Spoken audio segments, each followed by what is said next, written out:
বিশেষ খবর। Tripura Olympic association বা টিওএ রাজ্যের খেলাধুলাকে এগিয়ে নিয়ে যেতে সব রকম চেষ্টা চালিয়ে যাচ্ছে। তাই ত্রিপুরা অলিম্পিক অ্যাসোসিয়েশন রাজ্যকে আরো সমৃদ্ধ করতে এবার আইওএর প্রেসিডেন্ট পিটি উষার সাহায্য চেয়েছিলেন টিওএর উপদেষ্টা কমিটির চেয়ারম্যান রতন সাহারা।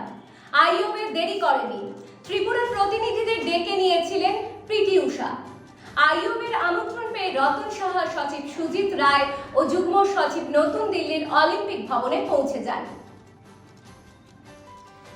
আইওএর সভাপতি পদ্মশ্রী পিটি উষার সঙ্গে গুরুত্বপূর্ণ বৈঠক করেন। রতন সাহারা রাজ্যের খেলাধুলার সামগ্রিক পরিস্থিতি তুলে ধরেন। একই সঙ্গে আইওএর প্রেসিডেন্ট প্রয়োজনে সব রকম সাহায্যের প্রতিশ্রুতি দেন।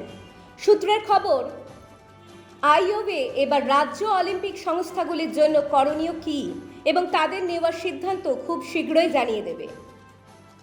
শুধু ইন্ডিয়ান অলিম্পিক অ্যাসোসিয়েশন নয়, কেন্দ্রীয় ক্রীড়া ও যুব কল্যাণ মন্ত্রক এবং অ্যাথলেটিক্স ফেডারেশন অফ ইন্ডিয়ার দফতরে গিয়ে কর্মকর্তাদের সঙ্গেও রতন সাহারা আলোচনা করেন। আজ এই পর্যন্ত। এই নিয়ে আপনারা অবশ্যই নিজেদের মতামত কমেন্ট বক্সে জানাবেন। চ্যানেলে নতুন এলে চ্যানেলটি সাবস্ক্রাইব করুন এবং ভালো থাকুন, সুস্থ থাকুন।